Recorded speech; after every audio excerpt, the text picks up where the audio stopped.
James Holmes, Adam Lanza, Sung Ho Cho, Eric Harris, Dylan Keebold, Major Nadal, Malik Hassan, Aaron Alexis, Scott Evans, Omar Thornton, and Robert Haskin. All these individuals have one thing in common. They've all carried out some of the worst mass killings in the United States. After listening to my speech, I hope I can help persuade you that while banning guns is important, it's not always the answer to stopping the problems of mass murders in the United States. There are sensible steps we can take to reduce gun violence. I have 2 children, and to think that one day I would drop them off at school, a mall, a park, and that would be the last time I ever see them alive would be my worst nightmare. One of my closest friends was one of the first responders to arrive at the Sandy Hook mass murder. Hearing about the sights he saw that day is horrible, but gun control itself is not enough to stop something like that from happening again.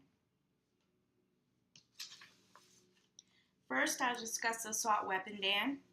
Second, I will discuss mental illness. Third, I will discuss possible changes or compromise, a middle-of-the-road approach to gun control. High-powered rifles have been used in 74 school shootings since Newtown, Connecticut. The assault weapon ban was started in 1994 and ended in 2004 when Congress decided not to reenact the bill. The ban prohibited the possessions and transfers and manufacture of certain semi-automatic firearms. The assault weapon ban did not have an effect on mass murders. There were 29 mass murders attacked during that ban. The Oklahoma bomber, Timothy McVeigh, and the Columbine murderers, Eric Harris and Dylan Keebold, switched to different weapons for their mass murders. Mass shooting is defined as the discharging of firearms multiple times into a group of unharmed victims. The common theme in all the mass shootings have the combination of a semi-automatic weapon and the high-capacity magazines. Semi-automatic weapons fire only one bullet when you pull the trigger. Fully automatic weapons fire multiple shots by just holding down the trigger. If America bans assault weapons, non-military people will still find a way illegally to obtain them. Both sides of gun control need to work together to solve how we can keep these assault weapons off the streets and out of the hands of civilians. A ban to stop the sale of explosives, other materials should be looked at. This is a picture of a Bushmaster AR-15. It is the weapon that was used in the Newtown murders, and there's really no reason why a regular civilian should have this type of gun. Next is mental illness. Many mentally ill people are not violent, but the common element in many of these mass homicides was a level of mental illness.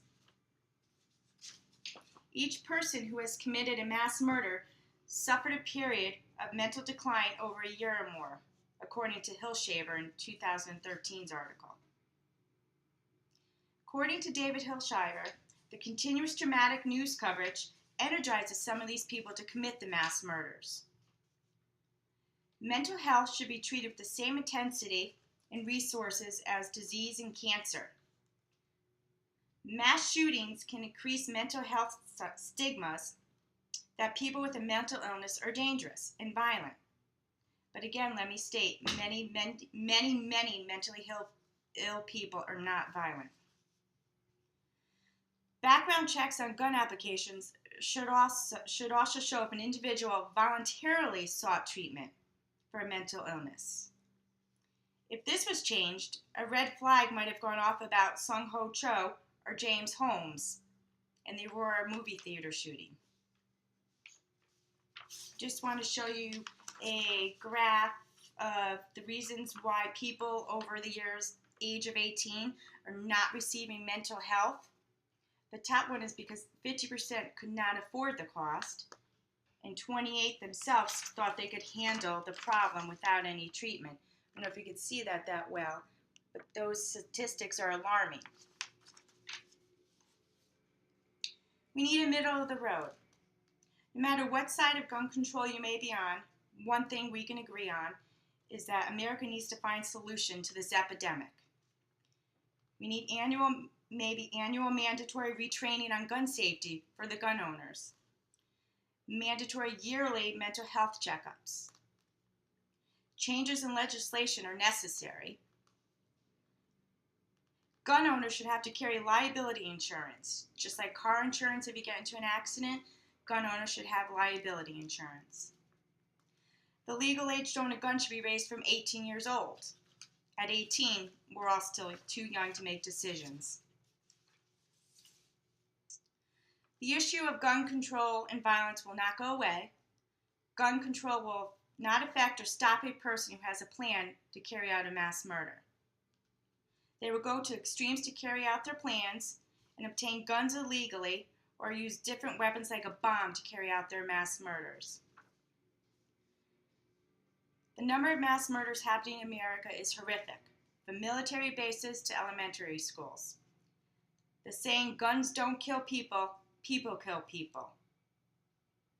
A need for us to help solve the real issue behind these tragedies, the mental illness. A normal person would not think of plotting to kill innocent people. We need to support and grow America's mental health programs, as well as follow the other common sense measures that I've suggested.